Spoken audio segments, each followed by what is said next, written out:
നമസ്തേ, ഉച്ചവാർത്തയിലേക്ക് സ്വാഗതം. ഞാൻ രോഹിണി മഹേഷ്. ആദ്യം നോക്കാം പ്രധാന വാർത്തകൾ. പഹൽഗാമിൽ വിറച്ച് പാകിസ്ഥാൻ. വെടിനിർത്തൽ കരാറിൽ നിന്ന് ഭാരതം പിന്മാറിയേക്കും. തീരുമാനം അതിർത്തിയിലെ പ്രകോപനത്തിന് പിന്നാലെ. വ്യാപാര ബന്ധം വിച്ഛേദിച്ച ഭാരതം. മരുന്നിനായും അവശ്യവസ്തുക്കൾക്കായും പാകിസ്ഥാനിൽ നെട്ടോട്ടം.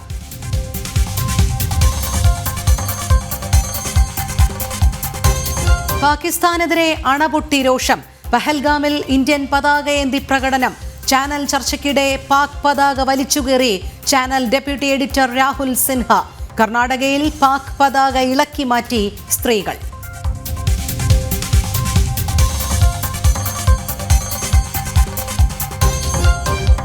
उन्हें न्याय मिलेगा, न्याय मिलकर रहेगा. इस हमले के दोषियों और साजिश रचने वालों को कठोरतम जवाब दिया जाएगा. ഭീകരത ഭാരതം ഒറ്റക്കെട്ടായി നേരിടുമെന്ന് പ്രധാനമന്ത്രി. ബലിദാനികൾക്ക് നീതി ഉറപ്പാക്കും. ലോകരാജ്യങ്ങൾ ഭാരതത്തിനൊപ്പമെന്ന് മൻ കി ബാത്തിൽ നരേന്ദ്രമോദി.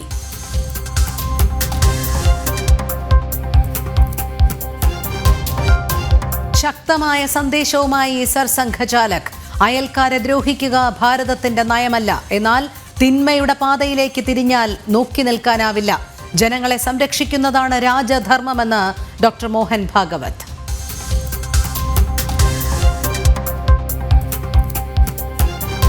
ഒത്തുകളിച്ച് ചൈനയും പാകിസ്ഥാനും. ഒറ്റപ്പെട്ട പാകിസ്ഥാനെ സംരക്ഷിക്കാൻ ചൈനീസ് തന്ത്രം. ഭീകരാക്രമണത്തെ ശക്തമായി തള്ളിപ്പറഞ്ഞ UN സുരക്ഷാ കൗൺസിൽ പ്രമേയത്തിൽ വെള്ളം ചേർക്കാൻ ശ്രമം. നിരീക്ഷിച്ച് ഭാരതം.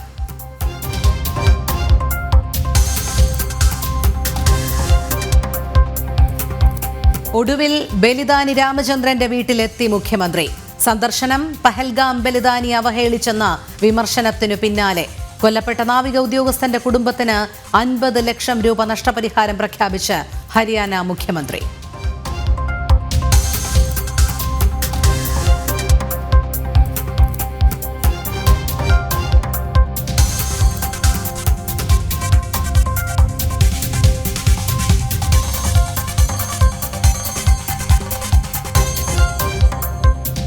ലഹരിയിൽ മുങ്ങി മലയാള സിനിമ. സംവിധായകർ ഉൾപ്പെട്ട ലഹരിക്കേസിൽ പിടിമുറുക്കി എക്സൈസ്. സമീർ താഹിർ ഉൾപ്പെടെയുള്ളവരെ ചോദ്യം ചെയ്യും. ഹൈബ്രിഡ് കഞ്ചാവുമായി പിടിയിലായത് ഖാലിദ് റഹ്മാനും അഷ്റഫ് ഹംസയും. സംവിധായകരെ സസ്പെൻഡ് ചെയ്ത ഫെഫ്ക.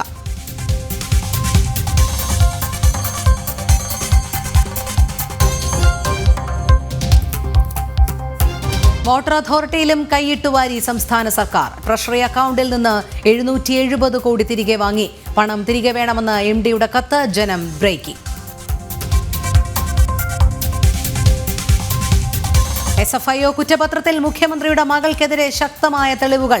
മാസപ്പടി വാങ്ങിയത് സേവനം ചെയ്യാതെ എന്നതിന് രേഖകളുണ്ടെന്ന് ഷോൺ ജോർജ്. SFIO റിപ്പോർട്ടിൽ CMRL KSIDC സാമ്പത്തിക ഇടപാട് വിവരങ്ങളും.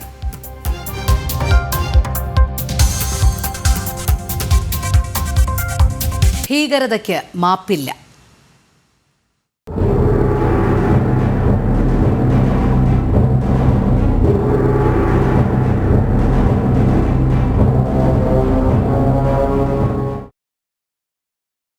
പാകിസ്ഥാനെതിരെ തിരിച്ചടി ശക്തമാക്കി ഭാരതം. വെടിനിർത്തൽ കരാറിൽ നിന്ന് ഭാരതം പിന്മാറിയേക്കും.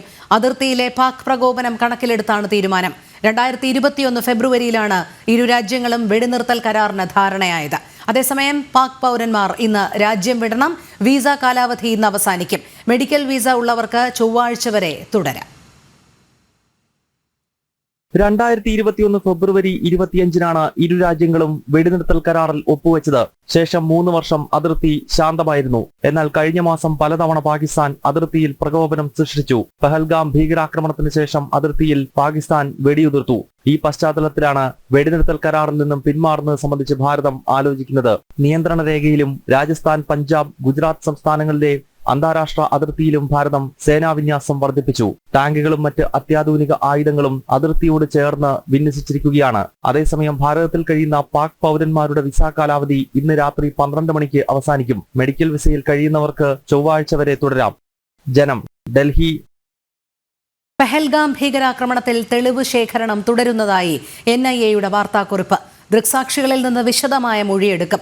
പഴുതടച്ചുള്ള അന്വേഷണമാണ് നടക്കുന്നത്. ഭീകരർ വന്ന വഴിയും പോയ വഴിയും അടക്കം വിശദമായി പരിശോധിക്കുന്നെന്നും വാർത്താക്കുറിപ്പിൽ പറയുന്നു. പെഹൽഗാമിൽ നിന്നും വിവരങ്ങളുമായി എസ് നന്ദഗോപൻ ചേരുന്നു. നന്ദൻ, പെഹൽഗാം ഭീകരാക്രമണത്തിൽ കൃത്യമായ തെളിവ് ശേഖരിക്കുന്നത് തുടരുകയാണ് NIA. അതുമായി ബന്ധപ്പെട്ട വാർത്താക്കുറിപ്പ് ഇറക്കിയിട്ടുണ്ട്. എന്തെല്ലാം കാര്യങ്ങളാണ് അതിന്റെ ഉള്ളടക്കം? ഞാനിപ്പോൾ നിൽക്കുന്ന പെഹൽഗാമിലേക്ക് ഇതിനോടകം തന്നെ NIA ഉദ്യോഗസ്ഥർ എത്തിക്കഴിഞ്ഞു.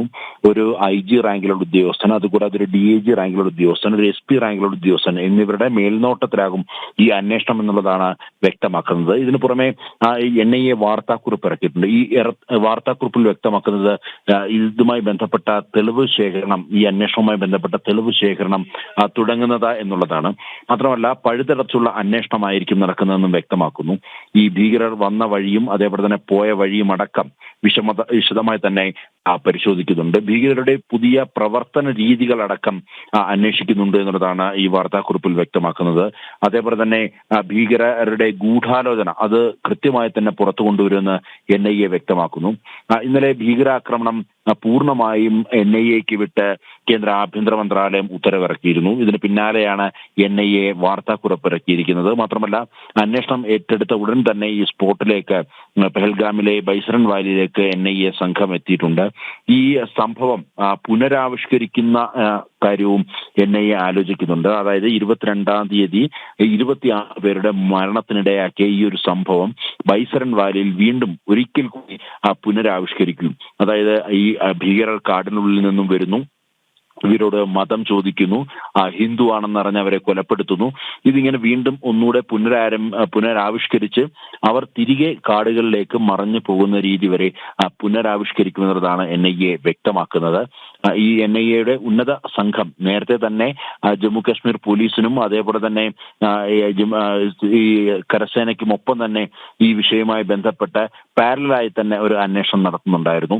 ഇന്റലിജൻസ് ബ്യൂറോയും ഇതുമായി ബന്ധപ്പെട്ട് അതേപോലെ തന്നെ റോയ് അടക്കമുള്ള അന്വേഷണ ഏജൻസികളും ഈ അന്വേഷണത്തിന്റെ ഭാഗമായി തന്നെ ചോദ്യം ചെയ്യലിലടക്കം പങ്കെടുക്കുന്നുണ്ട്. ജമ്മു കാശ്മീർ പോലീസില് അനന്തനാഗ് ASPക്കാണ് ഇതിന്റെ അന്വേഷണ ചുമതല. ഇതിന് പുറമെയാണ് ഇപ്പോൾ NIA കൂടി ഈ അന്വേഷണം ഏറ്റെടുത്തുകൊണ്ട് മുന്നോട്ട് പോകുന്നത്. ശരി, എസ് നന്ദഗോപനാണ് വിവരങ്ങൾ നൽകിയത്. ജമ്മു കാശ്മീരിലെ കുപ്വാരയിൽ സാമൂഹ്യ പ്രവർത്തകനെ വെടിവെച്ചു കൊന്നു.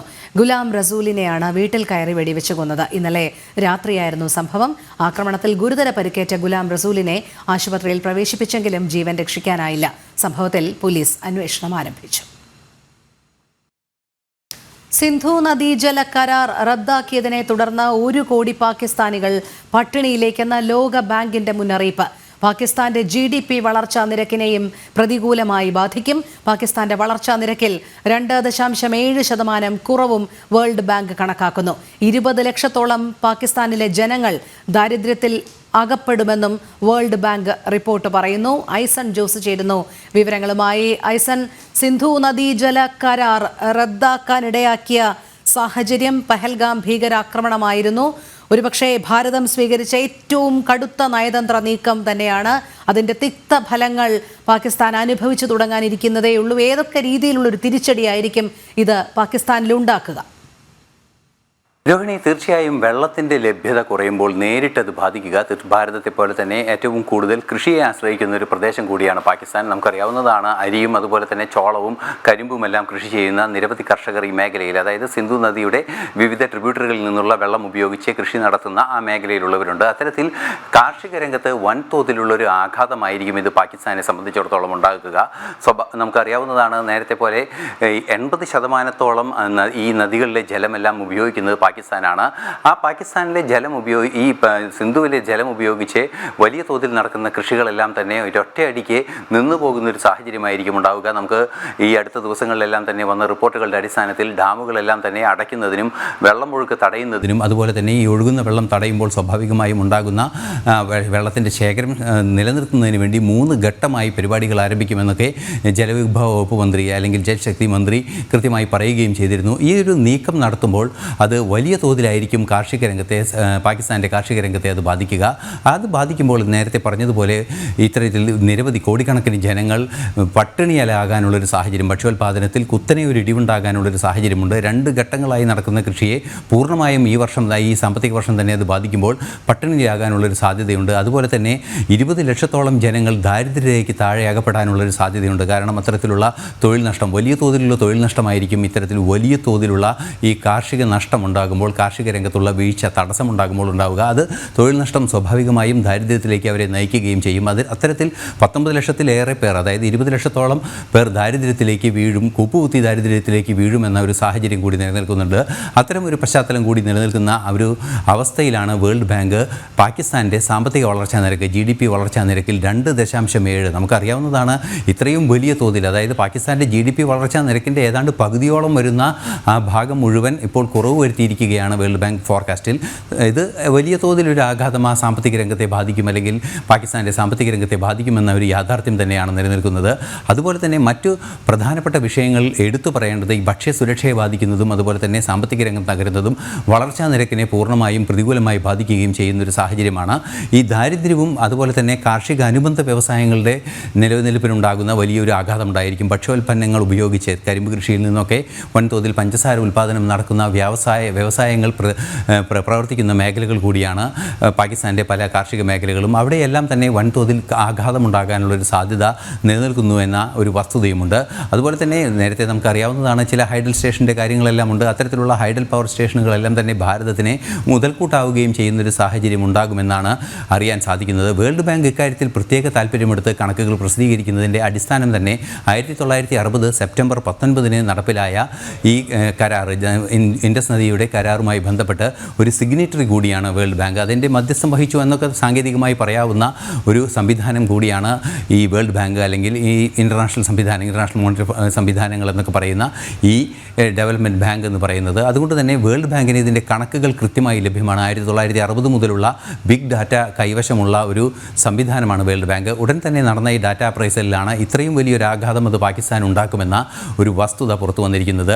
തീർച്ചയായും നമുക്കതിൻ്റെ ഒരു രാഷ്ട്രീയ മാനങ്ങൾ കൂടി പരിശോധിച്ചാൽ കൃത്യമായ ഉത്തരം നമുക്ക് ലഭിക്കുകയും ചെയ്യും. ഇന്നലെ ബിലാവൽ ഭൂട്ടോയുടെ പ്രതികരണം, അതിരൂക്ഷമായ പ്രതികരണം ഉണ്ടായതും അത്തരത്തിലൊരു ഭീകര സ്വഭാവമുള്ള പ്രതികരണമെല്ലാം തന്നെ പാകിസ്ഥാൻ്റെ നേതാക്കൾ നടത്തുന്നു. അതുപോലെ തന്നെ പാകിസ്ഥാൻ പ്രധാനമന്ത്രി സിന്ധു നദിയിലെ ജലം ആവശ്യമുണ്ട്, അക്കാര്യത്തിൽ ഒരു വിട്ടുവീഴ്ചാപരമായ നിലപാട് വേണമെന്ന് കൃത്യമായി പറയുകയും ചെയ്ത സാഹചര്യം ഉണ്ടായിരിക്കുന്നു. ഇതെല്ലാം തന്നെ അതിൻ്റെ രാഷ്ട്രീയ മാനങ്ങളായി വരുന്ന ഒരു സാഹചര്യമാണ്.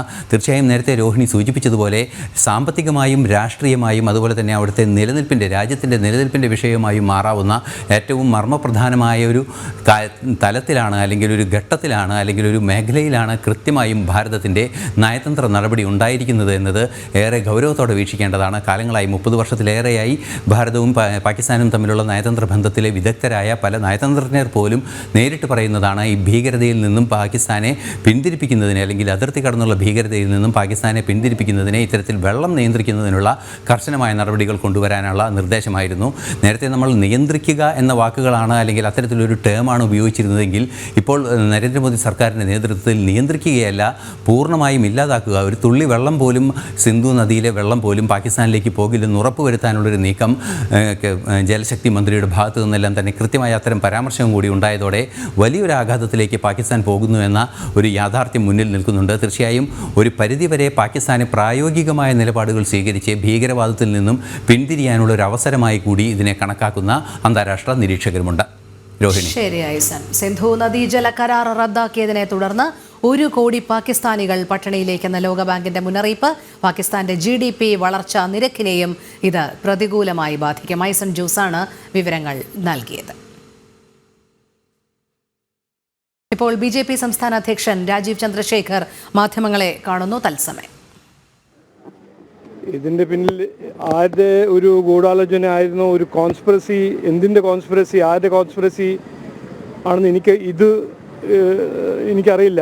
പക്ഷേ ഇവിടുത്തെ ബഹുമാനപ്പെട്ട മുഖ്യമന്ത്രിയും ഹോം മിനിസ്റ്ററായ മുഖ്യമന്ത്രിയോട് എനിക്ക് പറയാനുള്ളത് ഒരു നിവേദനം, ഒരു ഇംപാർഷ്യൽ ഇൻവെസ്റ്റിഗേഷൻ നടക്കണം. ഈ 21 വയസ്സായ ഒരു ചെറുപ്പക്കാരൻ, അദ്ദേഹത്തിൻ്റെ ഫുൾ ഫ്യൂച്ചർ മുമ്പിലുണ്ടാകുമ്പോൾ ആരാണ് അദ്ദേഹത്തിന് കൊന്നത്, അത് ഒരു ഇൻപാർഷ്യൽ ഒരു സ്പീഡ് ഇൻവെസ്റ്റിഗേഷൻ നടത്തണം എന്നാണ് ഞങ്ങൾ എല്ലാവരുടെയും ഒരു അഭ്യർത്ഥന. ഇത് മുഖ്യമന്ത്രിൻ്റെയും മുഖ്യമന്ത്രി ആയ ഹോം മിനിസ്റ്ററിൻ്റെയും ഒരു കടമയാണ്. ഈ നാട്ടിൽ ഇങ്ങനെ ചെറുപ്പക്കാരെ കൊല്ലുന്ന ഒരു പ്രാക്ടീസ് എന്താണ് ഇപ്പോഴും നടക്കുന്നത്? അത് കോളേജിൽ പോയാലും വീട്ടിൽ വരുമ്പോഴും ഇത് നടക്കുന്ന ഒരു ഇതല്ലേ നമ്മൾ കാണുന്നത്. അത് നമുക്കത് അതിനൊരു ഫുൾ സ്റ്റോപ്പ് കൊണ്ടുവരണം. പോലീസ് ഇൻവെസ്റ്റിഗേറ്റ് ചെയ്യണം. ചെയ്യുന്ന ആൾക്കാരെല്ലാം പിടിച്ച് നല്ല ജയിൽ സെൻറ്റൻസും പ്രോസിക്യൂട്ടേഴ്സ് ജയിൽ സെൻറ്റൻസ് കൊടുക്കണം. ഇതൊരു ലോ അബൈഡിങ് കേരള സ്റ്റേറ്റ്, വികസിത കേരളം വേണമെങ്കിൽ ഒരു സുരക്ഷിത കേരളം നമുക്ക് വേണം. ഇത് മാത്രമേ എനിക്ക് പറയാനുള്ളൂ. ഒന്നും വേറൊന്നും പറയുന്നില്ല. ഞാൻ വന്ന് ഇവിടെ എൻ്റെ റെസ്പെക്റ്റ് പേ ചെയ്യാനാണ് വന്നിരിക്കുന്നത്. പക്ഷേ പോസ്റ്റ്മോർട്ടം നടക്കുന്നുണ്ട്. അതുകൊണ്ട് ഞാൻ പറഞ്ഞ മാതിരി ഇതിൻ്റെ ഒരു ക്വിക്ക് സ്പീഡി ഇൻവെസ്റ്റിഗേഷൻ നടത്തണം എന്നാണ് എൻ്റെ ഒരു അഭ്യർത്ഥന. ആൾക്കൂട്ട മർദ്ദനത്തിൽ മരിച്ച സൂരജിന്റെ മൃതദേഹം സൂക്ഷിച്ചിരിക്കുന്ന മെഡിക്കൽ കോളേജിലെ മോർച്ചറി സന്ദർശിച്ച ശേഷം BJP സംസ്ഥാന അധ്യക്ഷൻ രാജീവ് ചന്ദ്രശേഖർ മാധ്യമങ്ങളോട് പ്രതികരിക്കുകയായിരുന്നു. ഭീകരാക്രമണങ്ങളിൽ ഇരയായവർക്ക് നീതി ഉറപ്പാക്കുമെന്ന് പ്രധാനമന്ത്രി നരേന്ദ്രമോദി. പഹൽഗാം ഭീകരാക്രമണം രാജ്യത്തെ എല്ലാ മനുഷ്യരെയും പോലെ തനിക്കും ഏറെ വേദനയുണ്ടാക്കി. ഭീകരതയെ ഒറ്റപ്പെടുത്തുക തന്നെ വേണമെന്നും പ്രധാനമന്ത്രി പറഞ്ഞു. ഭീകരത ഭീരുക്കളുടെ ആയുധമെന്നും പ്രധാനമന്ത്രി മൻ കി ബാത്തിൽ പറഞ്ഞു. വികാരനിർഭരമായാണ് പ്രധാനമന്ത്രി പഹൽഗാം ആക്രമണത്തെ മൻ കി ബാത്തിൽ പരാമർശിച്ചത്. ഭീകരാക്രമണങ്ങളിൽ ഇരയായവർക്ക് തീർച്ചയായും നീതി ലഭിക്കും. അക്കാര്യത്തിൽ രാജ്യം പിന്നോട്ടില്ലെന്നും പ്രധാനമന്ത്രി മൻ കി ബാത്തിൽ പറഞ്ഞു. फिर भरोसा देता हूं उन्हें न्याय मिलेगा, न्याय मिलकर रहेगा. इस हमले के दोषियों और साजिश रचने वालों को കഠോർത്തം ജവാബ് ദിയാ ജായേഗ. രാജ്യത്തെ എല്ലാവരെയും പോലെ ഭീകരാക്രമണവും ദുരന്തം നിറഞ്ഞ കാഴ്ചകളും തന്നെയും വേദനിപ്പിച്ചു. ഭീരുക്കളുടെ പ്രകടനമാണ് ഭീകരത എന്നും പ്രധാനമന്ത്രി പറഞ്ഞു. കാശ്മീർ കഴിഞ്ഞ കുറേ വർഷങ്ങളായി പുരോഗതിയുടെ പാതയിൽ സഞ്ചരിക്കുകയായിരുന്നു. ഇത്തരത്തിലുള്ള പുരോഗതി ഭീകരർക്ക് നിരാശയുണ്ടാക്കി. അതിന്റെ പ്രതികരണമാണ് ഭീകരാക്രമണമെന്നും അദ്ദേഹം പറഞ്ഞു. जब कश्मीर में शांति लौट रही थी, स्कूल कॉलेजों में एक वाइब्रेंसी थी, निर्माण कार्यों में अभूतपूर्व गति आई थी, लोकतंत्र मजबूत हो रहा था, पर्यटकों की संख्या में रिकॉर्ड बढ़ोतरी हो रही थी, लोगों की कमाई बढ़ रही थी, युवाओं के लिए नए अवसर तैयार हो रहे थे. देश के दुश्मनों को, जम्मू कश्मीर के दुश्मनों को ये रास नहीं आया. आतंकी और आतंक के आका चाहते हैं कश्मीर फिर से तबाह हो जाए और इसलिए इतनी बड़ी साजिश को अंजाम दिया. ഭാരതം അഭിമുഖീകരിക്കുന്ന ഏറ്റവും വലിയ വെല്ലുവിളിയായ ഭീകരവാദത്തെ നേരിടാൻ 140 കോടി ജനങ്ങളും ഒന്നിച്ചു നിൽക്കണമെന്നും പ്രധാനമന്ത്രി മൻ കി ബാത്തിലൂടെ ആഹ്വാനം ചെയ്തു. നാഷണൽ ഡെസ്ക്, ജനം. പഹൽഗാം ഭീകരാക്രമണത്തിൽ പ്രതികരിച്ച് സർസംഘചാലക് ഡോക്ടർ മോഹൻ ഭാഗവത്, അയൽക്കാർ തിന്മയുടെ പാതയിലേക്ക് തിരിഞ്ഞാൽ നോക്കി നിൽക്കാനാവില്ല. അയൽക്കാരെ ദ്രോഹിക്കുക ഭാരതത്തിന്റെ നയമല്ല, എന്നാൽ ജനങ്ങളെ സംരക്ഷിക്കുന്നതാണ് രാജധർമ്മമെന്ന് ഡോക്ടർ മോഹൻ ഭാഗവത് പറഞ്ഞു. तो अहिंसा हमारा धर्म है. आतताइयों से मारना खाना, गुंडागर्दी वालों को सबक सिखाना, ये भी हमारा धर्म है.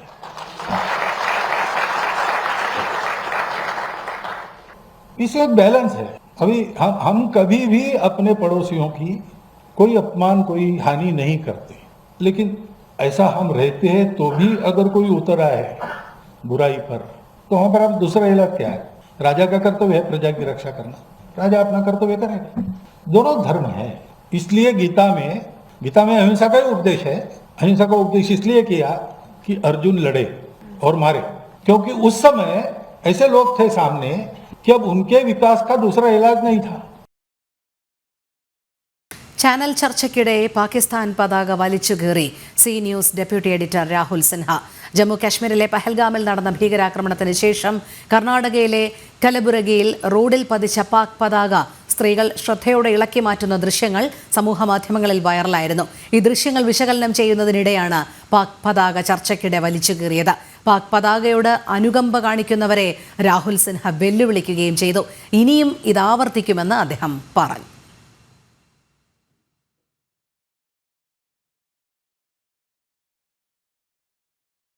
പഹൽഗാം ഭീകരാക്രമണത്തിൽ കൊല്ലപ്പെട്ട നാവിക ഉദ്യോഗസ്ഥൻ വിനയ് സർവാളിന്റെ കുടുംബത്തിന് 50 ലക്ഷം രൂപയും സർക്കാർ ജോലിയും പ്രഖ്യാപിച്ച് ഹരിയാന മുഖ്യമന്ത്രി നായബ് സിംഗ് സൈനി.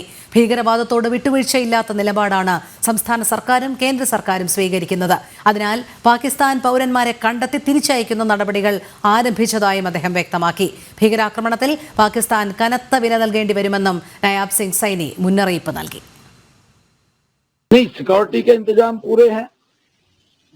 हमने ये कहा था कि जो लोग वीजा लेकर के यहाँ आए हैं या वीजा सर्च कर लें, कोई व्यक्ति कोई ऐसे भी घुस जाता है, हमारी पुलिस उसको देख रही है कि ऐसे सब लोगों को ट्रेस करके उनको हरियाणा से बाहर करने का काम करें.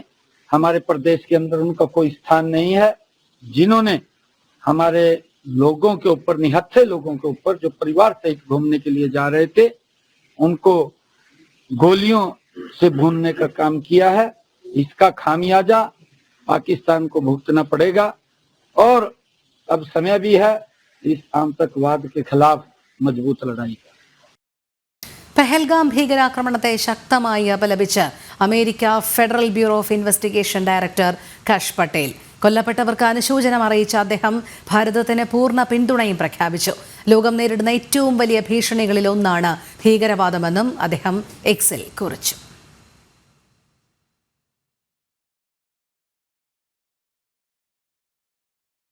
കൊച്ചിയിലെ ഫ്ളാറ്റിൽ നിന്ന് സംവിധായകരായ ഖാലിദ് റഹ്മാൻ, അഷ്റഫ് ഹംസ എന്നിവരെ ഹൈബ്രിഡ് കഞ്ചാവുമായി പിടികൂടിയ സംഭവത്തിൽ സംവിധായകൻ സമീർ താഹിറിനെ ചോദ്യം ചെയ്യുമെന്ന് എക്സൈസ്. സമീറിന്റെ ഫ്ളാറ്റിൽ നിന്നാണ് ഇവർ പിടിയിലായത്. സംഭവത്തിന് ആലപ്പുഴ ഹൈബ്രിഡ് കഞ്ചാവ് കേസുമായി ബന്ധമുണ്ടോ എന്ന് പരിശോധിക്കുകയാണെന്നും deputy excise commissioner Maju TM. Janam ടിവിയോട് പറഞ്ഞു. സിനിമാ മേഖലയിലെ ലഹരി ഇടപാടുകളുമായി ബന്ധപ്പെട്ട് ഏറ്റവും വലിയ ഒരു പരിശോധനയും അറസ്റ്റ് നടപടികളും എല്ലാം തന്നെയാണ് കൊച്ചി എക്സൈസ് പൂർത്തിയാക്കിയിട്ടുള്ളത്. രഹസ്യ വിവരത്തിന്റെ അടിസ്ഥാനത്തിലായിരുന്നു കൃത്യമായി എക്സൈസ് നടത്തിയ നീക്കങ്ങൾ. 3 സംവിധായകർ ഈ ഒരു റെയ്ഡിൽ പരിശോധനയിൽ പിടിയിലാവുകയും ചെയ്തു. നമുക്കിപ്പോൾ ഡെപ്യൂട്ടി എക്സൈസ് കമ്മീഷണറായ ടി.എം. മജു ആണ് ഉള്ളത്. അദ്ദേഹം കൃത്യമായി തന്നെ ഈ റെയ്ഡിനും പരിശോധനയ്ക്കും എല്ലാം തന്നെ നേതൃത്വം നൽകിയാണ്. സാർ, വളരെ വലിയൊരു നീക്കം തന്നെയാണ് എക്സൈസിന്റെ ഭാഗത്തു നിന്ന് സമീപകാലത്തുണ്ടായ ഏറ്റവും പ്രധാനപ്പെട്ട ഒരു നീക്കം. എങ്ങനെയായിരുന്നു സാർ ഇതിലേക്ക് കടന്നത്? ഒരു സീക്രട്ട് ഇൻഫർമേഷൻ കിട്ടിയതിൻ്റെ അടിസ്ഥാനത്തിലാണ് നമ്മൾ ആ ഫ്ലാറ്റ് പോയി സെർച്ച് ചെയ്യുന്നത്. ആ പർട്ടിക്കുലർ റൂം തന്നെയാണ് നമുക്ക് കിട്ടിയത്. ആ റൂമിൽ തന്നെ നമ്മൾ ചെന്ന് കഴിഞ്ഞപ്പോൾ അവർ 3 പേരുണ്ടായിരുന്നു. അവർ 3 പേരെ നമ്മൾ അവിടെ നിന്ന് പിടിക്കുകയാണ് ചെയ്തത്. കൂടാതെ അവർ നമ്മൾ ചെല്ലുമ്പോൾ ഉപയോഗിക്കേണ്ട സാമഗ്രികളെല്ലാവരും ഉണ്ടായിരുന്നു. അവർ 1.65 ഗ്രാം ഹൈബ്രിഡ് ഗഞ്ചാവും പിന്നെ ബോങ്ങും പിന്നെ ക്രഷ് ചെയ്യുന്നൊരു മെഷീൻ ഇടുമ്പോൾ ഗഞ്ചാവ് അത് ഉൾപ്പെടെയാണ് നമുക്ക് കണ്ടെത്താനായത്. അവർ ഉപയോഗത്തിലേക്ക് കടക്കാൻ വേണ്ടി ഒരു ലഹരി പാർട്ടി തന്നെ സംഘടിപ്പിക്കാൻ ഇല്ല, അവർ 3 പേരേ ഉള്ളൂ. അവർ ചർച്ച ചെയ്യണമെന്ന രീതിയിലാണ് അവർ ഇത് ഫിലിമുമായിട്ട് ബന്ധപ്പെട്ട ചർച്ചകളാണെന്ന രീതിയിലാണ് അവർ അവിടെ കൂടിയത് എന്നാണ് അറിയാൻ കഴിഞ്ഞത്. കൂടുതൽ ആളുകളുടെ എന്തെങ്കിലും പങ്കാളിത്തം സംബന്ധിച്ച് എന്തെങ്കിലും സൂചനകൾ നൽകിയിട്ടുണ്ടോ മറ്റ് സിനിമ? നമുക്ക് ഇതിൻ്റെ സോഴ്സിനെ സംബന്ധിച്ചുള്ള ഒരു ലീഡ് നമുക്കുണ്ട്, നമ്മളത് നോക്കുന്നുണ്ട്. സിനിമാ മേഖലയിൽ കൂടുതൽ ആളുകളിലേക്കുള്ള അന്വേഷണം എങ്ങനെയാണ് സാർ ഇവരിൽ നിന്നൊക്കെ ലഭിക്കുന്ന വിവരങ്ങളുടെ അടിസ്ഥാനത്തിൽ? ഇവരുടെ നിന്ന് നമ്മൾ ഇവരെ നോട്ടീസ് അയച്ച് വിളിച്ചു വരുത്തുകയൊക്കെ ചെയ്യുമ്പോൾ നമ്മൾ വീണ്ടും ഇവരെ ചോദ്യം ചെയ്യുമ്പോൾ അതിൽ നിന്നുള്ള ലീഡ് അനുസരിച്ചിട്ട് ആരൊക്കെ ഉണ്ടെന്ന് നമുക്ക് വെളിപ്പെടുത്താൻ പറ്റും. മറ്റൊരു കാര്യം സാർ, ഈ ചെറിയ കണ്ണികളായിരുന്നു ഇതുവരെ പിടിക്കപ്പെട്ടിരുന്നതെങ്കിൽ പ്രധാനപ്പെട്ട സംവിധായകർ, അറിയപ്പെടുന്ന സംവിധായകർ, ഇപ്പോൾ ആലപ്പുഴ ജിങ്ങാന പോലുള്ള ഏറ്റവും നന്നായി ഓടിക്കൊണ്ടിരിക്കുന്ന ഒരു ചിത്രത്തിൻ്റെ സംവിധായകൻ, അറിയപ്പെടുന്ന സംവിധായകനാണ്. സാർ പോലെ ആ സിനിമ കണ്ടതിന് ശേഷമാണ് സാറിന് വിവരം ലഭിച്ചത് അല്ലേ? അതെ, നമ്മൾ വളരെ ഷോക്കിംഗ് ആയിട്ടുള്ള കാര്യമാണല്ലോ അത്. കാരണം വെച്ചാൽ നമ്മൾ സിനിമാ മേഖലയിൽ നിന്ന് ശരിക്കും ഇത് തുടച്ചു നീക്കേണ്ട സമയം അതിക്രമിച്ചു കഴിഞ്ഞു. കാരണം ഇത് എല്ലാവരും ഈ സിനിമാ മേഖല എല്ലാവരും ഈ ഡ്രഗ്സോട് റിലേറ്റഡ് ആയിട്ട് ആൾക്കാരല്ല, പക്ഷേ കുറച്ച് ആൾക്കാരുണ്ട്. അത് അവർ തന്നെ ഇത് നമുക്ക് ഒരു സപ്പോർട്ട് ചെയ്യുന്നുണ്ട്. അതുപോലെ തന്നെ സാർ, ഇതിനൊരു സ്ഥലം സൗകര്യം ചെയ്തു കൊടുക്കുന്ന ആളുകളും അവർ ഒരേപോലെ കുറ്റക്കാരാണ്. ഇവിടെ സംവിധായകൻ സമീർ താഹിറിനെതിരെ അത്തരമൊരു ആരോപണം ഉയരുന്നുണ്ട്. ഈ സമീറിനെ നോട്ടീസ് നൽകി വിളിച്ച് സമൻസ് നൽകി വിളിച്ചു വരുത്തുന്ന ഉൾപ്പെടെയുള്ള നടപടികളിലേക്ക് കടക്കുമോ? ഉറപ്പായിട്ടും. കാരണം വെച്ചാൽ NDPS ആക്ട് പ്രകാരം ഒരു ഒഫൻസ് ഒരു ഇടം കൊടുത്താലും അതൊരു ഒഫൻസാണ്. അപ്പോൾ അതുകൊണ്ട് അദ്ദേഹം ആ റൂം അയാളുടെ റൂമിലാണ് അവർ തങ്ങിയിരുന്നത്. അപ്പോൾ അതുകൊണ്ട് അവരെ നമ്മൾ അയാളെ നോട്ടീസ് അടിച്ച് വിളിച്ച് വരുത്തിയിട്ട് ശേഷം നമ്മൾ വളരെ വിശദമായിട്ട് ചോദ്യം ചെയ്തതിന് ശേഷം തുടർ നടപടി ചെയ്യുന്നതാകും. കൃത്യമായി തന്നെ പോലീസ് ഇപ്പോൾ ലഭിച്ചിരിക്കുന്ന തെളിവുകളുടെ അടിസ്ഥാനത്തിൽ കൂടുതൽ ആളുകളെ ചോദ്യം ചെയ്യുന്ന ഒരു നടപടികളിലേക്ക് കടക്കുമെന്ന് തന്നെയാണ് വ്യക്തമാക്കിയിട്ടുള്ളത്. ഏറ്റവും നിർണായകമായ നടപടികളിലൂടെ തന്നെയാണ് ഈ ലഹരിക്കെതിരായ പോരാട്ടത്തിൽ എക്സൈസും പോലീസുമെല്ലാം മുന്നോട്ട് പോകുന്നത്. ക്യാമറമാൻ വിപിൻ ആലുവയ്ക്കൊപ്പം ജിജീഷ് കരുണാകരൻ, ജനം, കൊച്ചി. ഒമാനിൽ നിന്ന് കാർഗോ വഴി എത്തിച്ച വീട്ടിൽ സൂക്ഷിച്ച 1.5 കിലോഗ്രാമോളം MDMA പിടികൂടിയ കേസുമായി ബന്ധപ്പെട്ട് അന്താരാഷ്ട്ര ലഹരിക്കടത്ത് സംഘത്തിലെ 2 പേർ കൂടി കരിപ്പൂരിൽ പിടിയിൽ.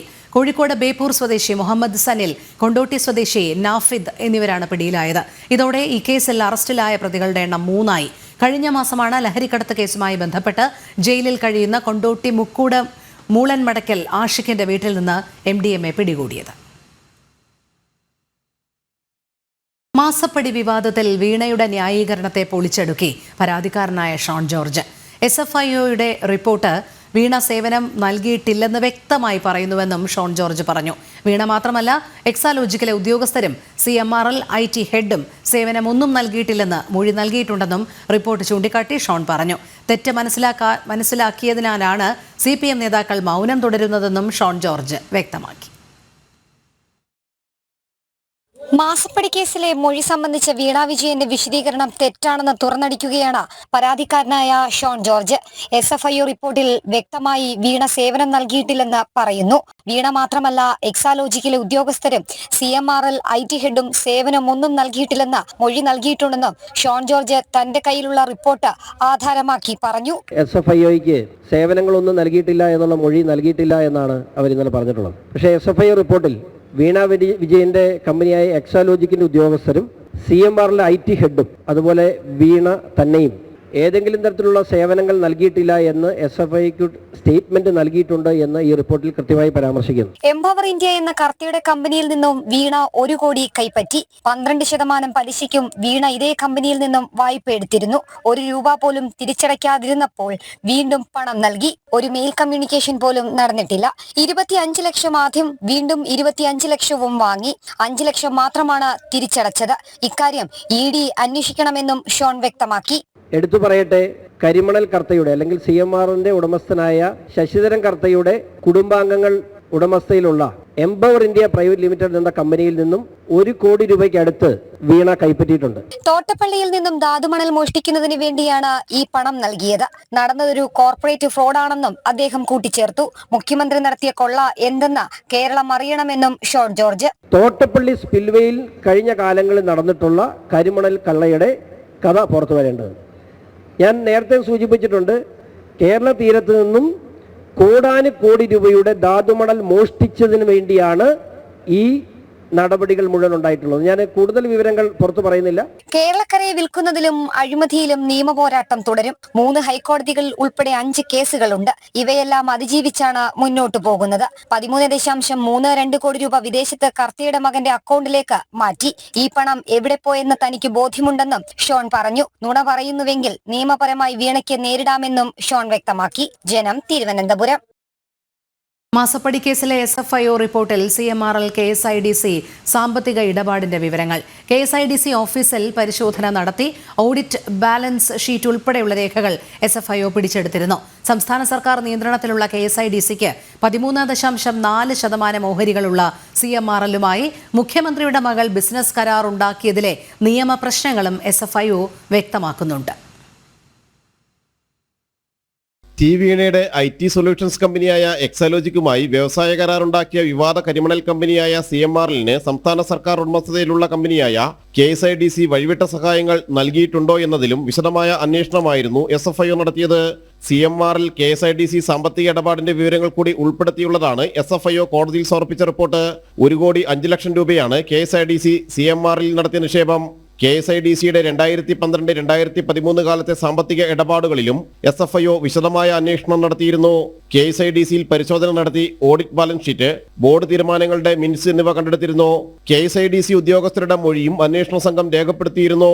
KSIDCയുടെ എല്ലാ സാമ്പത്തിക ഇടപാടുകളുടെയും ഡിജിറ്റൽ പകർപ്പുകളും SFIOയ്ക്ക് ലഭിച്ചിട്ടുണ്ട്. SFIO റിപ്പോർട്ടിന്റെ പകർപ്പ് കൂടുതൽ കേന്ദ്ര അന്വേഷണ ഏജൻസികൾക്ക് കൈമാറിയിട്ടുമുണ്ട്. National Financial Reporting Authority, Central Economic Intelligence Bureau, National Company Law Tribunal എന്നീ ഏജൻസികൾ റിപ്പോർട്ട് പരിശോധിച്ച് അന്വേഷണത്തിലേക്ക് കടക്കുകയാണ്. ജനം, കൊച്ചി. മുഖ്യമന്ത്രി വിളിച്ച അത്താഴ വിരുന്നിൽ നിന്ന് വിട്ടുനിന്ന് ഗവർണർമാർ. കേരള, ഗോവ, ബംഗാൾ ഗവർണർമാരാണ് വിസമ്മതം അറിയിച്ചത്. ഇന്ന് ക്ലിഫ് ഹൗസിലാണ് അത്താഴ വിരുന്ന് ഒരുക്കിയിരുന്നത്. കേരള ഗവർണർ അർലേക്കറാണ് ആദ്യം വിസമ്മതം അറിയിച്ചത്. വിരുന്നിൽ പങ്കെടുക്കുന്നത് അനാവശ്യ വിവാദങ്ങൾ ഉണ്ടാക്കുമെന്ന് ഗവർണർ അറിയിച്ചു. Kerala governor Rajendra Vishwanath Arlekar, Goa governor PS Sreedharan Pillai, Bengal governor CV Ananda Bose എന്നിവരെയാണ് മുഖ്യമന്ത്രി ക്ലിഫ് ഹൗസിലെ അത്താഴ വിരുന്നിന് ക്ഷണിച്ചത്. കേരള ഗവർണറെ മുഖ്യമന്ത്രിയും കുടുംബവും നേരിട്ട് രാജ്ഭവനിലെത്തിയാണ് ക്ഷണിച്ചത്. എന്നാൽ നിലവിൽ മുഖ്യമന്ത്രി വിളിച്ച അത്താഴ വിരുന്നിന് പങ്കെടുക്കാനില്ല എന്നാണ് 3 ഗവർണർമാരും മറുപടി നൽകുന്നത്. കേരള ഗവർണർ ഒരാഴ്ചയ്ക്ക് മുന്നേ തന്നെ വിരുന്നിൽ പങ്കെടുക്കാൻ കഴിയില്ല എന്നറിയിച്ചു. രാജേന്ദ്ര വിശ്വനാഥ് അർലേക്കർ ഗവർണർ സ്ഥാനത്തേക്ക് എത്തുന്നതിന് മുന്നേ തന്നെ PS ശ്രീധരൻപിള്ളയും CV ആനന്ദബോസും ഗവർണർമാരായതാണ്. അവരെ നിലവിൽ എന്തിനാണ് വിരുന്നിന് വിളിക്കുന്നതെന്ന ചോദ്യം ഉയരുന്നുണ്ട്.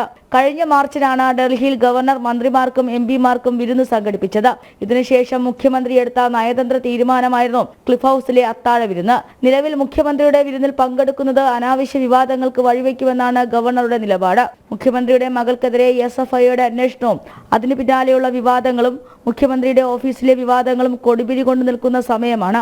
ഈ ഘട്ടത്തിൽ മുഖ്യമന്ത്രിയുടെ നയതന്ത്ര അത്താഴ വിരുന്ന് പരിപാടിയിൽ പങ്കെടുക്കേണ്ട കാര്യമില്ല എന്നാണ് ഗവർണർമാരുടെ തീരുമാനം. മുഖ്യമന്ത്രി വിളിച്ച അത്താഴ വിരുന്നിൽ പങ്കെടുക്കേണ്ട എന്നത് 3 ഗവർണർമാരും ഒരുമിച്ചെടുത്ത തീരുമാനമാണെന്ന വിവരവും പുറത്തു വരുന്നുണ്ട്. ജനം, തിരുവനന്തപുരം. CPM സംസ്ഥാന സെക്രട്ടേറിയറ്റിൽ PK ശ്രീമതിക്ക് വിലക്ക്. കേന്ദ്ര കമ്മിറ്റി അംഗമെന്ന നിലയിൽ ഇളവ് ലഭിച്ച ശ്രീമതി സംസ്ഥാന സെക്രട്ടേറിയറ്റ് യോഗങ്ങളിൽ പങ്കെടുക്കേണ്ടെന്ന് പിണറായി വിജയൻ. ഇവിടെ ആരും പ്രത്യേക ഇളവ് നൽകിയിട്ടില്ലെന്നും പിണറായി. PK ശ്രീമതിക്ക് വിലക്ക് ഏർപ്പെടുത്തുന്ന സമയം ജനറൽ സെക്രട്ടറി MA ബേബിയും പാർട്ടി സെക്രട്ടറി MV ഗോവിന്ദനും മൗനം പാലിച്ചു.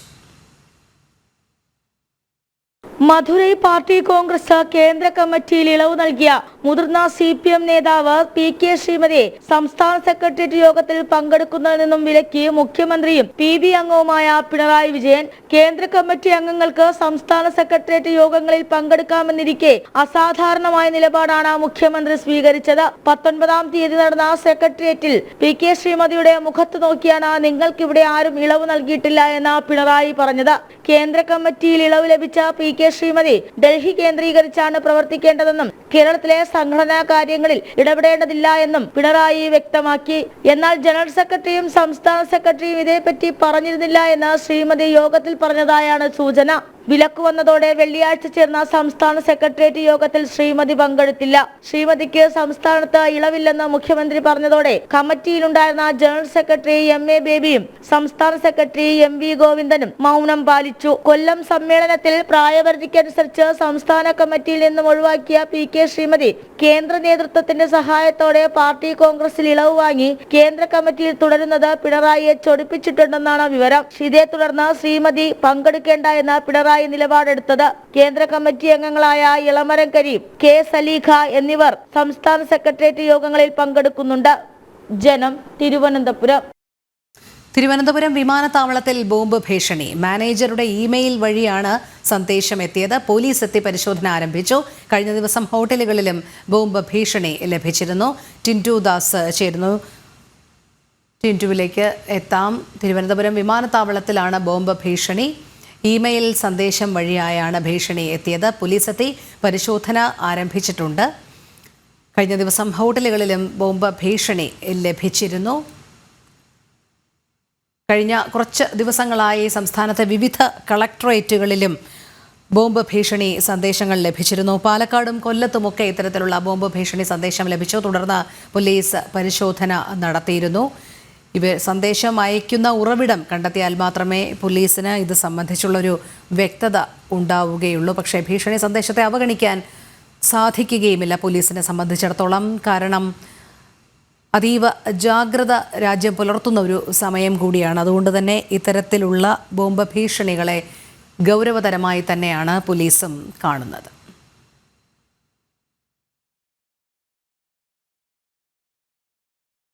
സാമ്പത്തിക പ്രതിസന്ധി മറികടക്കാൻ വാട്ടർ അതോറിറ്റിയിലും കൈയിട്ട് വാരി സംസ്ഥാന സർക്കാർ. ട്രഷറി അക്കൗണ്ടിൽ നിന്നും തിരികെ പിടിച്ചത് 770 കോടി. പണം തിരികെ നൽകണമെന്നാവശ്യപ്പെട്ട് വാട്ടർ അതോറിറ്റി MD നൽകിയ കത്ത് ജനം TVക്ക് ലഭിച്ചു. ശമ്പളവും പെൻഷനും നൽകാനുള്ള ഫണ്ടെന്നും K സജീവൻ ബാബു IAS. ജനം ബ്രേക്കിംഗ്. സംസ്ഥാനത്തെ ഗുരുതര സാമ്പത്തിക പ്രതിസന്ധി മറികടക്കാനും ദൈനംദിന ചെലവുകൾക്കുമായി വകുപ്പുകളുടെ ട്രഷറി അക്കൗണ്ടുകളിൽ കൈയിട്ട് വാരുന്ന സമീപനം സർക്കാർ ആവർത്തിക്കുകയാണ്. കേരള വാട്ടർ അതോറിറ്റിയുടെ ട്രഷറി അക്കൗണ്ടിൽ നിന്നും സർക്കാർ തിരിച്ചുപിടിച്ചത് 770 കോടി രൂപ.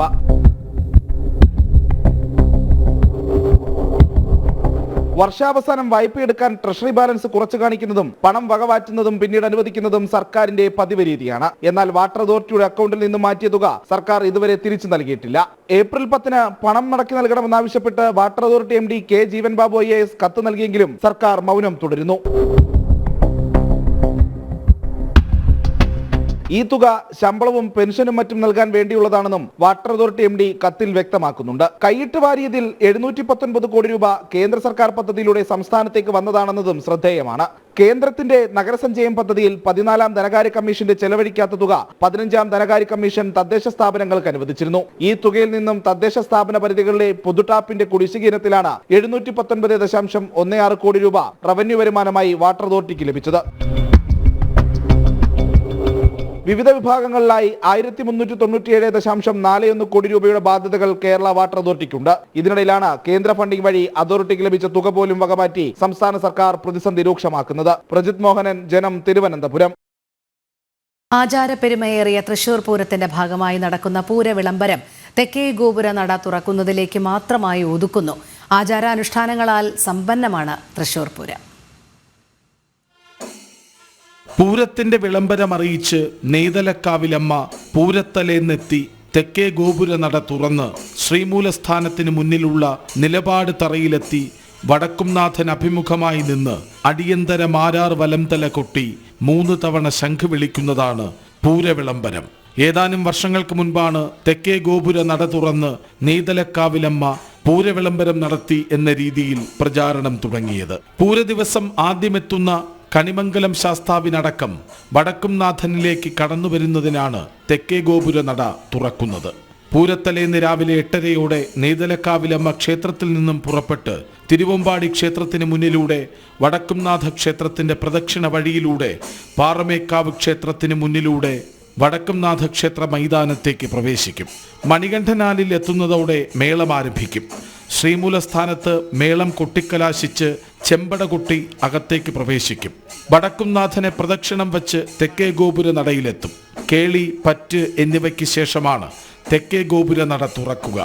തുടർന്ന് വീണ്ടും തെക്കോട്ടിറങ്ങി ശ്രീമൂലസ്ഥാനത്തെത്തിയ ശേഷം ഇടതുവശത്തുള്ള നിലപാടു തറയിലെത്തി വിളംബരം അറിയിക്കുന്നതോടെ ചടങ്ങ് പൂർത്തിയാകും. ശക്തൻ തമ്പുരാൻ പൂരത്തിന് തുടക്കം കുറിച്ചപ്പോൾ നിലപാട് തറയിലായിരുന്നു ഇരുന്നതെന്നും പറയുന്നു. ആദ്യകാലങ്ങളിൽ തിരുവമ്പാടി പാറമേക്കാവ് ഭഗവതിമാർ ഉപചാരം ചൊല്ലി പിരിഞ്ഞിരുന്നതും നിലപാട് തറയിൽ വച്ചായിരുന്നു. ഇപ്പോൾ ക്ഷേത്രത്തിന് മുന്നിലെ ദീപസ്തംഭത്തിനടുത്താണ് ഉപചാരം ചൊല്ലൽ. ഏതാനും വർഷം മുൻപ് തെച്ചിക്കോട്ടുകാവ് രാമചന്ദ്രൻ നെയ്തലക്കാവിലമ്മയുടെ തിടമ്പേറ്റി ഗോപുരവാതിൽ തുറക്കാനെത്തിയതോടെയാണ് ചടങ്ങിന് പ്രചാരം ലഭിച്ചത്. തൃശൂർ പൂരത്തിൽ പങ്കെടുക്കുന്ന തിരുവമ്പാടി പാറമേക്കാവ് ഭഗവതിമാർക്ക് പുറമെ പൂരത്തിനെത്തുന്ന എല്ലാ ദേവീദേവന്മാരും ശ്രീമൂലസ്ഥാനത്തിന് കിഴക്കു ഭാഗത്തുള്ള നിലപാട് തറയിലെത്തി വടക്കുംനാഥനെ വണങ്ങിയാണ് തിരിച്ചു പോവുക. പാറമേക്കാവ് ഭഗവതിയും തിരുവമ്പാടി ഭഗവതിയും ഉപചാരം ചൊല്ലി പിരിയും മുൻപ് നിലപാട് തറയിലെത്തും. മെയ് 5-നാണ് പൂരവിളംബരം. മേളത്തിന് കക്കാടി രാജപ്പൻ പ്രമാണം വഹിക്കും. ജനം, തൃശൂർ. ഇനി 26-ാം തവണ കൈലാസയാത്ര പുറപ്പെടുന്ന ഒരു വനിതയെ നമുക്ക് പരിചയപ്പെടാം. പാലക്കാട് സ്വദേശിനിയായ രാജലക്ഷ്മി CK ആണ് 26-ാം തവണ മാനസരോവർ കൈലാസയാത്രയ്ക്ക് ഒരുങ്ങുന്നത്. ആ വിശേഷങ്ങളിലേക്ക്.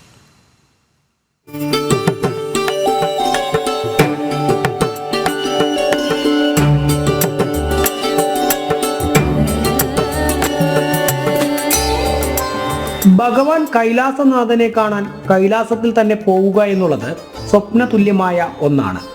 എന്നാൽ 25 തവണ കൈലാസത്തിലെത്തി ഭഗവാനെ ദർശിച്ച പാലക്കാട് സ്വദേശിനിയായ രാജലക്ഷ്മി CK വീണ്ടും കൈലാസം കയറാനുള്ള ഒരുക്കത്തിലാണ്.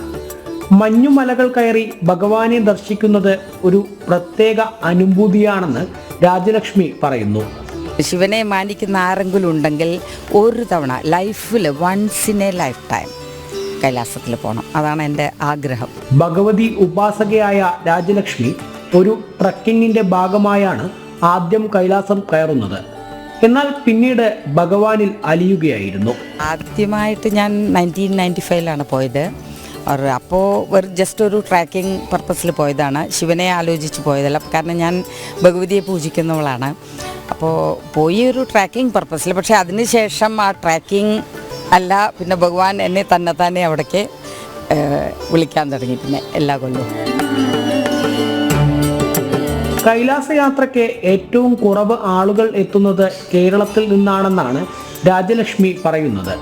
എന്തുകൊണ്ടൊക്കെയോ മലയാളികൾക്ക് കൈലാസയാത്രയെക്കുറിച്ച് പല തെറ്റിദ്ധാരണകളും ഉണ്ട്. ഡൽഹിയിൽ നിന്നാണ് ഞാൻ ആദ്യമായിട്ട് പോയതും. ഇപ്പോൾ കേരളത്തിൽ ഞാൻ കമ്മിയേ വരാറുള്ളൂ. കേരളത്തിലെ ആൾക്കാർ ഭയങ്കര കമ്മിയേ വന്നിട്ടുള്ളൂ, 1-2 വന്നിട്ടുള്ളൂ.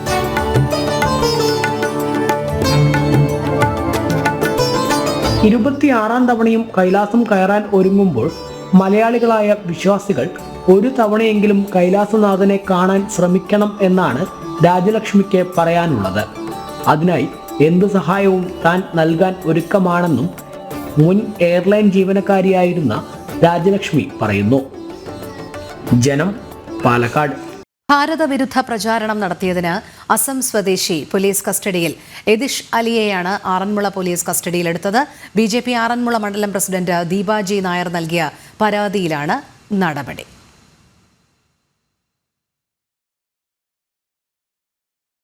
ഈ വാർത്തയുടെ കൂടുതൽ വിവരങ്ങളുമായി മിഥുൻ മുരളി ചേരും. മിഥുനിലേക്ക് എത്താം. ഭാരതവിരുദ്ധ പ്രചാരണം നടത്തിയതിനാണ് അസം സ്വദേശി പോലീസ് കസ്റ്റഡിയിലായത്. എദിഷ് അലിയെയാണ് ആറന്മുള പോലീസ് കസ്റ്റഡിയിലെടുത്തത്. BJP ആറന്മുള മണ്ഡലം പ്രസിഡന്റ് ദീപാജി നായർ നൽകിയ പരാതിയിലാണ് നടപടി. മിഥുൻ മുരളി ചേരുന്നു. മിഥുൻ, ഈ പോലീസ് കസ്റ്റഡിയിലായ എദിഷ് ഏത് രീതിയിലുള്ള ഭാരതവിരുദ്ധ പരാമർശമാണ് നടത്തിയിരിക്കുന്നത്? കഴിഞ്ഞ 3 വർഷമായി ഇയാൾ കേരളത്തിലുണ്ട്. അന്യസംസ്ഥാന തൊഴിലാളികൾ കച്ചവടവും മറ്റു കാര്യങ്ങൾക്കുമൊക്കെയായിട്ട് തൊഴിലാളികളായി സംഘടിച്ച് ആറന്മുളയിൽ താമസിക്കുന്നുണ്ട്. ആ ഭാഗത്താണ് ഇയാളും ഇവരോടൊപ്പം കഴിഞ്ഞ 3 വർഷമായി താമസിച്ചു വന്നിരുന്നത്. ഇവിടുത്തെ ഒരു മത്സ്യ കച്ചവടക്കാരന്റെ തൊഴിലാളിയായിട്ടായിരുന്നു ഇയാൾ ആറന്മുളയിലുള്ള നാൽക്കാലിക്കൽ പാലത്തിന് സമീപം മത്സ്യം വിറ്റുകൊണ്ടിരുന്നത്. മത്സ്യ കച്ചവട നടത്തിക്കൊണ്ടിരുന്ന ഇയാളുടെ തൊഴിലാളിയായിട്ടായിരുന്നു. ഇയാളെ കുറിച്ച് മറ്റു വിവരങ്ങളൊന്നും അറിയില്ല എന്നുള്ളതാണ് കൂടെ ജോലി ചെയ്യുന്ന തൊഴിലാളികളും മറ്റും പറയുന്നത്. ഇയാൾ കഴിഞ്ഞ കുറെ നാളുകളായിട്ട് സോഷ്യൽ മീഡിയയിലൂടെ, ഫേസ്ബുക്കിലൂടെയും മറ്റും ഭാരതീയ വിരുദ്ധ പ്രചരണങ്ങളും ഒപ്പം പ്രധാനമന്ത്രി, ആഭ്യന്തരമന്ത്രി, കേന്ദ്ര ആഭ്യന്തരമന്ത്രി അടക്കമുള്ള ആളുകളെയെല്ലാം അപകീർത്തിപ്പെടുത്തുന്ന പരാമർശങ്ങളും ചിത്രങ്ങളും പ്രചരിപ്പിക്കുകയായിരുന്നു എന്നുള്ളതാണ് പരാതിയിൽ പറയുന്നത്. BJP മണ്ഡലം പ്രസിഡന്റ് ദീപാജി നായരാണ് ഇയാൾക്കെതിരെ പരാതി നൽകിയത്. ഇതിനു മുൻപ് തന്നെ നാട്ടുകാർ ഇത്തരത്തിലുള്ള വ്യാപകമായി ഇന്ത്യ വിരുദ്ധ പ്രചാരണങ്ങളും ഒപ്പം പാകിസ്ഥാൻ അനുകൂല വീഡിയോകളും ഷെയർ ചെയ്യുന്നത് നിരവധി രാഷ്ട്രീയ സാമൂഹ്യ രംഗത്തുള്ളവരുടെ ശ്രദ്ധയിൽപ്പെടുത്തുകയും ചെയ്തിരുന്നു. ഇത്തരത്തിൽ നിരവധിയായിട്ടുള്ള പാകിസ്ഥാൻ അനുകൂല മുദ്രാവാക്യങ്ങൾ അടക്കം അടങ്ങുന്ന വീഡിയോകളും ഒപ്പം തന്നെ ഇന്ത്യ വിരുദ്ധ സന്ദേശങ്ങൾ അടങ്ങുന്ന ചിത്രങ്ങളും വീഡിയോകളുമാണ് വ്യാപകമായി ഇയാൾ പ്രചരിപ്പിക്കുകയും ചെയ്തത്. ഇതിന്റെ അടിസ്ഥാനത്തിൽ നൽകിയ പരാതിയിലാണ് ഇപ്പോൾ ആറന്മുള പോലീസ് ഇയാളെ കസ്റ്റഡിയിലെടുത്തിരിക്കുന്നത്. കൂടുതൽ ചോദ്യം ചെയ്യലുകളടക്കം ഇയാൾ താമസിച്ചിരുന്ന മുറിയടക്കം കേന്ദ്രീകരിച്ചുള്ള പരിശോധനകളാണ് നടക്കുന്നത്. അസം സ്വദേശിയാണ് ഇർഷാദ് അലി എന്നാണ് ഇയാളുടെ പേര്. കൂടുതൽ കാര്യങ്ങൾ, തെളിവുകൾ പോലീസ് ശേഖരിച്ചുകൊണ്ടിരിക്കുകയാണ്. ശരി, മിഥുൻ മുരളിയാണ് വിവരങ്ങൾ നൽകിയത്. ജന്മഭൂമി സുവർണ ജൂബിലി ആഘോഷങ്ങളുടെ ഭാഗമായി സംഘടിപ്പിച്ച നമസ്തേ കിള്ളിയാർ നദീവന്ദന യാത്രയ്ക്ക് പ്രൗഢോജ്വല തുടക്കം. മിസോറാം മുൻ ഗവർണർ കുമ്മനം രാജശേഖരൻ നയിക്കുന്ന യാത്ര കിള്ളിയാർ ഉത്ഭവിക്കുന്ന നെടുമങ്ങാട് തീർത്ഥങ്കരയിൽ നദീപൂജയോടെയാണ് ആരംഭിച്ചത്. ISRO മുൻ ചെയർമാൻ G. മാധവൻ നായർ യാത്ര ഉദ്ഘാടനം ചെയ്തു. കിള്ളിയാറിനെ പുനരുജ്ജീവിപ്പിക്കാനുള്ള യാത്രയാണ് നടക്കുന്നതെന്ന് G. മാധവൻ നായർ പറഞ്ഞു. യാത്ര വൈകുന്നേരം തിരുവല്ലത്ത് സമാപിക്കും. യാത്രയിലുടനീളം വിവിധ സാമൂഹിക സാംസ്കാരിക രംഗത്തെ പ്രമുഖർ പങ്കെടുക്കും.